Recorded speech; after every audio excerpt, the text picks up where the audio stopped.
Hi, everybody. It's Dennis Daly, welcoming you to All Week Theater. Every week I take a classic old-time radio episode, cut it up into 5 pieces, and present it for your convenient listening pleasure. Now, Part 3 of Young Mr. Lincoln, as heard on Academy Award Theater.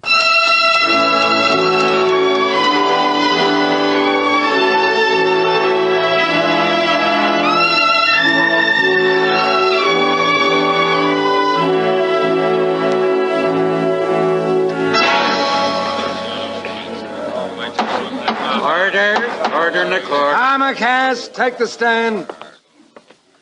You solemnly swear to tell the truth, the whole truth, and nothing but the truth to help you, God? I do. What's your name? J. Palmer Cass. You knew Scrub White? Sure, Mr. Felder. I knew him. The day he was killed, you'd been with him? All day. Do you recall where and under what circumstances you first saw the defendants? Well, we run into him at the pie contest. Scrub kind of took a fancy to one of their gals, and her fella got sore. They followed us over near the tug-of-war and wanted to fight. What did Scrub White do then? He just laughed and asked them what they wanted to fight with. Knives, pistols, or fists. How did he ask that, jokingly? Yeah, he was laughing all the time. Tell the jury what happened then. Well, Scrub and me had a little argument, and he went off by himself. Next thing I heard a shot and some shouting, and I run back and found Scrub lying on the ground with those 2 fellows standing over him. And the knife was on the ground between them? Yes, sir. And where was Scrub's pistol? In his holster. So it went off then while he was trying to get it out of his holster? Yes, sir. Guess it did. Thank you. Your witness, Mr. Lincoln. What's the J stand for in your name? John? Then why the J. Palmer Cass? Why not John P. Cass? Well, Anything the matter with John P.? no, but... Has J. Palmer Cass anything to conceal? No. Then what do you part your name in the middle for? I got a right to call myself anything I please. All right, but if you don't mind, I'll just call you Jack Cass. Order in the court. Your Honor, I object to this ridiculous line of questioning. Mr. Lincoln's clownishness may win him a laugh from his friends, but I assure you his entire game of buffoonery is lost on this jury. Stick to the point, Mr. Lincoln. I'll do my best, Your Honor. Now, J. Palmer Cass, you say you and Scrub White had a little argument. What was this argument about? I'd rather not say. Oh, you'd rather not say.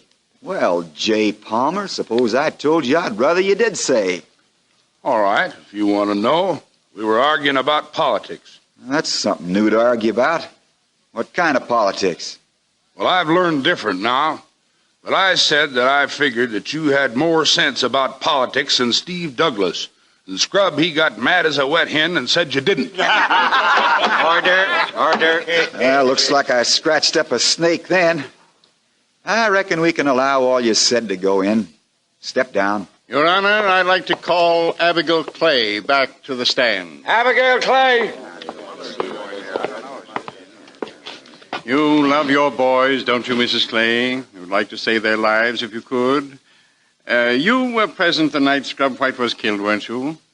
I saw him fight. Now, don't be afraid of me. I'm not a bloodthirsty man.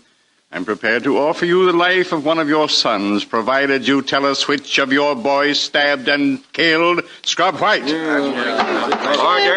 I can't. Mrs. Clay, you believe in God, don't you? Do you believe that if you take a solemn oath in the sight of God and on His holy Bible, you are bound to speak the truth? Yes, but I can't tell you. I can't. Your Honor, I protest against the prosecution's attempt to force this woman to decide which of her 2 sons will live and which will die. I have seen Abigail Clay exactly 3 times in my life, gentlemen, yet I know everything there is to know about her. I know her because I've seen hundreds of women just like her, working in the fields, suffering over some sick and helpless child. Women who say little and do much, who ask nothing and give all. And I tell you that such a woman would never answer the question that's been put to her here. Never. I'd rather, Mrs. Clay, see both your sons taken from you than to see you break your heart by saving one at the expense of the other. So don't tell them. Order! Order! May it please the court to spare the jury any more of these harrowing outbursts, the state will withdraw the question.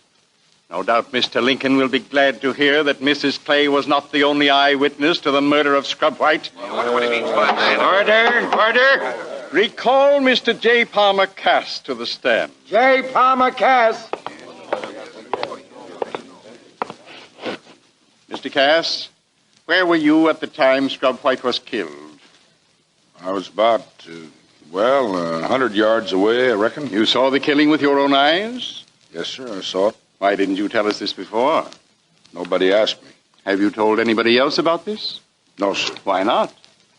Well, I didn't want to help get anybody hung. And why do you tell us now? Because it looks to me like both of them's going to get hung. How could you see so clearly from a distance of 100 yards at 11 o'clock at night? It was moon bright. I see. Moon bright. And you clearly saw which boy pulled the knife? Yes, sir. The defendants will stand up. Now tell us, Mr. Cass, which defendant stabbed and killed Scrub White? That one. The big one, Adam Clay. Your Honor, the state rests. Quiet! Quiet! This court is adjourned until 10 tomorrow morning. So join me next time when I take a classic old-time radio episode and split it up into 5 easy-to-digest pieces, right here on All Week Theater.